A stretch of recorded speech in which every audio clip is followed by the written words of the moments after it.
Breaking news. Iran Indian navy పైన attack చేసిందా? Indian కి సంబంధించిన ఒక షిప్ పైన అటాక్ చేసిందంటే ఒక న్యూస్ అయితే వెలుగులోకి రావడం జరిగింది. ఇది నిజమా అబద్ధమా అనే విషయం మనం తెలుసుకునే ప్రయత్నం చేద్దాం.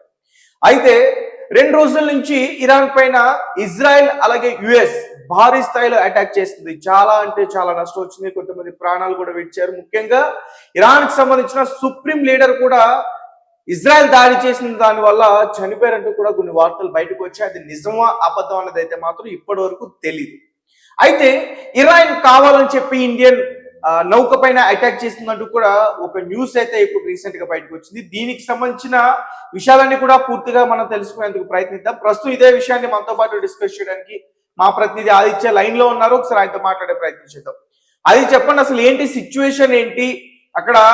ఏదైతే హర్మోజ్ జలసంధి ఉంటుందో అక్కడ ఇండియన్ కి సంబంధించిన ఒక షిప్ క్రూడ్ ఆయిల్ తో ప్రయాణిస్తుంటే కావాలని చెప్పి ఇరాన్ మిసైల్స్ తో అటాక్ చేస్తుందని ఒక న్యూస్ అయితే ఇప్పుడు బయటకు వచ్చింది.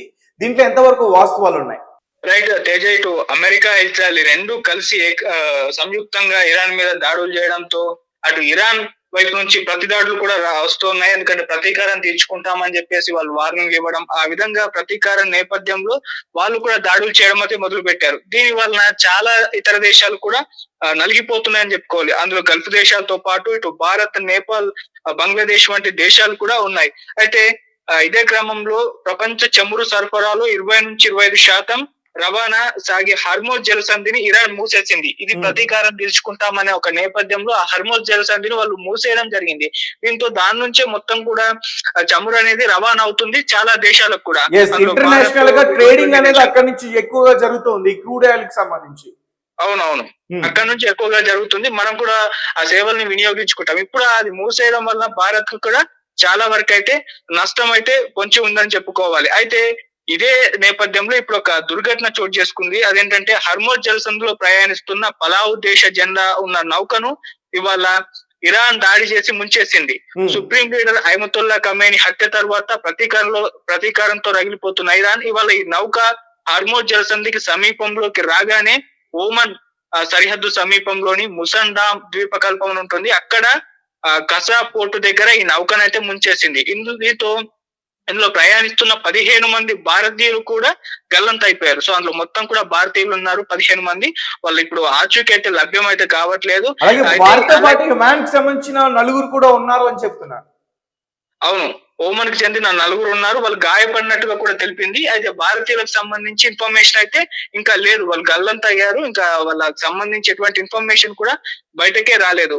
సో ఇప్పుడు ఇది ప్రపంచవ్యాప్తంగా కూడా వైరల్ అయిపోతుంది. సో భారతదేశానికి చెందిన 15 మంది ఇప్పుడు కనిపించకుండా పోయడం, మరి వాళ్ళు చనిపోయారా లేకుంటే సముద్ర జలసంధి దగ్గర ఇరుక్కపోయారా, ఇప్పుడు ఎటువంటి పరిస్థితుల్లో వాళ్ళు ఉన్నారు, సో వాళ్ళని కాపాడి తీసుకురావాల్సిన బాధ్యత కూడా భారత్ గవర్నమెంట్ చేయాల్సి ఉందని ఇటువంటి కామెంట్స్ కూడా నెటిజన్స్ దగ్గర నుంచి వినిపిస్తున్నాయి.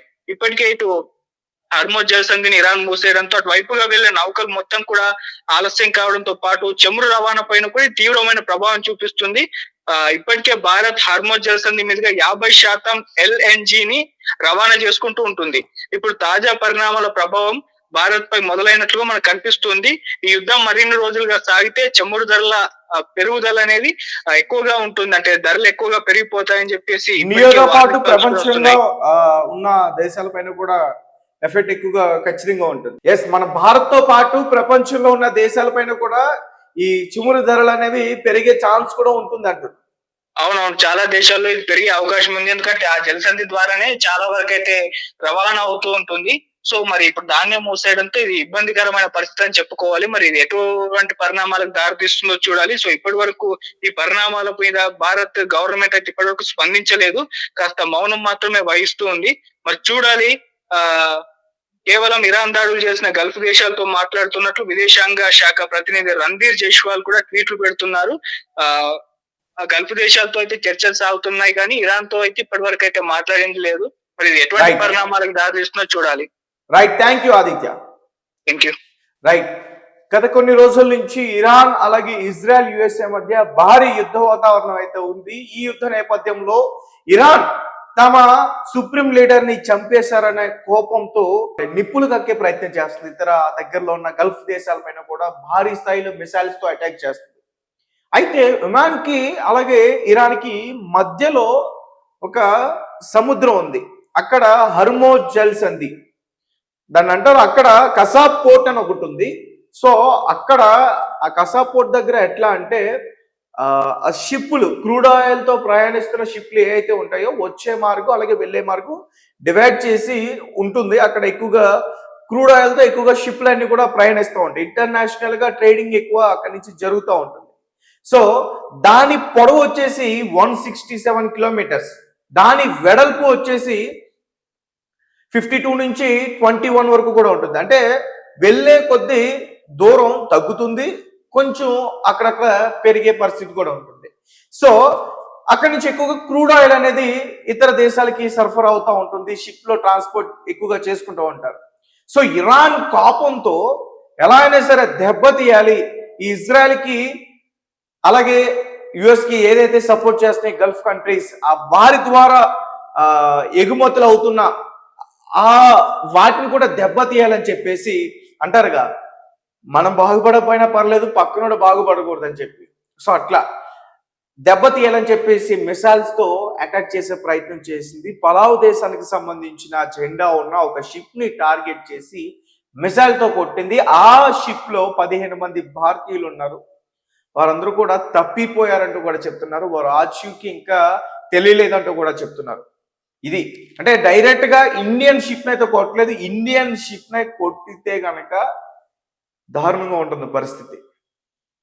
ఎందుకంటే ఆఫ్ఘన్ సపోర్ట్ కూడా ఉంది ఇండియాకి, ఇజ్రాయెల్ సపోర్ట్ ఉంది, అఫ్ కోర్స్ యుఎస్ కూడా సపోర్ట్ చేయాల్సిందే. సో తెలివి ప్రదర్శించే ప్రయత్నం ఖచ్చితంగా ఇరాన్ చేస్తుందని నాకు అనిపిస్తుంది. ఇరాన్ అస్సలు అనుకోదు. ఇప్పటికే అక్కడ దేశంలో చాలా అల్లకల్లోలంగా ఉంది, అల్లర్లు జరుగుతూ ఉన్నాయి. కాబట్టి ఇటువంటి యుద్ధ నేపథ్యంలో ఇంత క్రూరంగా ఆలోచిస్తుందని అయితే మాత్రం నేను అనుకోవట్లేదు. ఒకవేళ అదే రకంగా ఆలోచించే ప్రయత్నం చేస్తే ఖచ్చితంగా మన ఇండియా వారికి గట్టిగా సమాధానం చెప్పే జరుగుతుంది. అలాగే ట్రంప్ కూడా దీనిపైన చాలా సీరియస్ అయ్యారు, నెతన్యాహు కూడా దీనిపైన చాలా సీరియస్ అయ్యారు. దీనికి ఖచ్చితంగా సమాధానం చెప్పే తీరుతో ఇంకా యుద్ధం ఒక వారం రోజుల పాటు కొనసాగుతూనే ఉంటుందంటూ కూడా మాట్లాడుతున్నారు. చూద్దాం మరి ఏం జరుగుతుందో.